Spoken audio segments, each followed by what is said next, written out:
Antonio Trillanes and some NBI operatives are still at the library, Mr. President. May I move that the Sergeant at Arms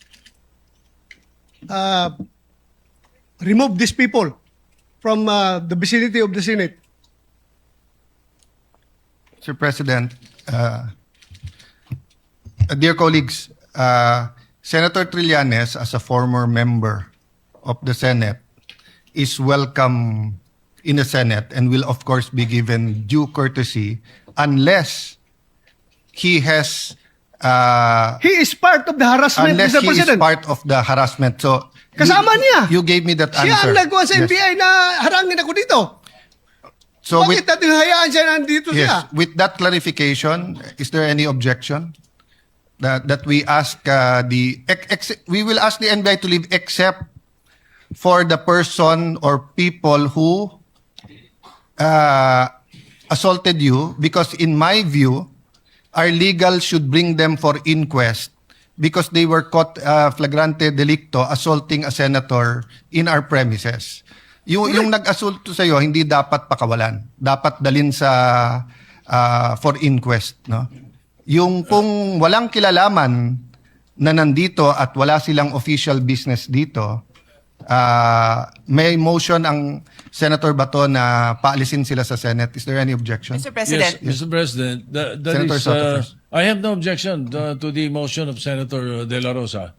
As a matter of fact, I will probably support his motion, but parliamentary rules dictate that we settle first the Yes, previous yes, motion. yes, There is a yes. pending motion eh. Kaya Yes. hindi pwedeng patungan ng lesser Yes. motion.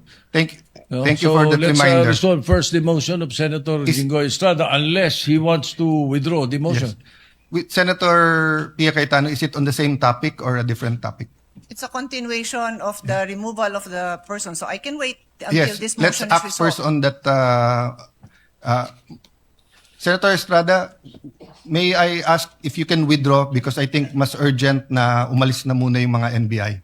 Then we can have a short huddle with the Sergeant at Arms whether we will ask him to report here officially. Mr. President, Yes. if I may, Yes. sana bago sila paalisin, i-identify muna natin yung mga Exactly. nagharang sa akin at i-inquest natin. Y- Yes. Papailan natin ng kaso bago sila paalisin dito lahat. Dahil para tayong king queen dito. Yes. In-assault na tayo dito sa ating opisina. Tapos walang mangyari. Paalisin lang natin. No, We have to arrest them. Yeah, let me clarify, Senator Bato. That's my point a while ago. Papaalisin yung mga walang kilalaman sa pag-assault sa iyo. And Correct. that is not limited to those who threw punches or wrestled you. Meaning, if they are in conspiracy together in trying to prevent you from attending the I session, am sure Trillanes is involved, Mr. President. then Andyan siya eh. then Kasama sila. my suggestion is to consult with the legal and to bring them for inquest. No, but before that, I will follow the suggestion of Senator Soto. Can we first dispose or withdraw muna? Mr. President, I withdraw my previous motion. So since the motion is withdrawn, Senator Pia. Yes. I think this is what the Senate President had in mind in any case. Let me just put on record, I think Senator Bato will also welcome this.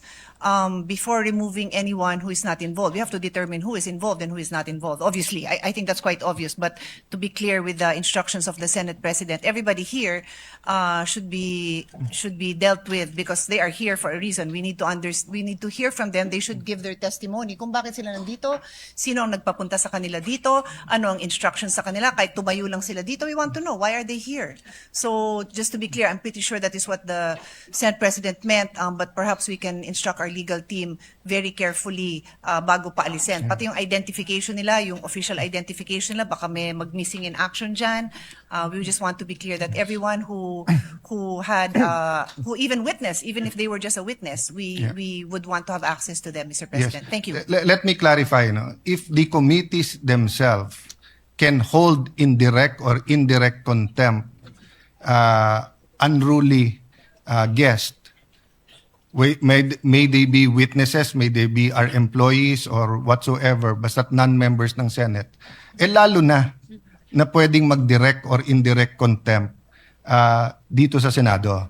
But we are dealing with two separate things, whether what they did was contemptuous, and then secondly, whether there was a criminal offense committed within our premises in front of our faces that gives us the right for an arrest and ask the DOJ for an inquest. That is why I think the Sergeant-at-Arms took our instructions a while ago not only to view the video but to conduct an immediate investigation. Maybe we can have a 2-minute suspension and consult with the Sergeant of Arms kung nasaan na yung investigation nila before we ask anyone to leave the Senate. Tama si Senator Bato at Senator Pia. Baka paalisin natin pero baka naman sila yung dapat arestuhin. No?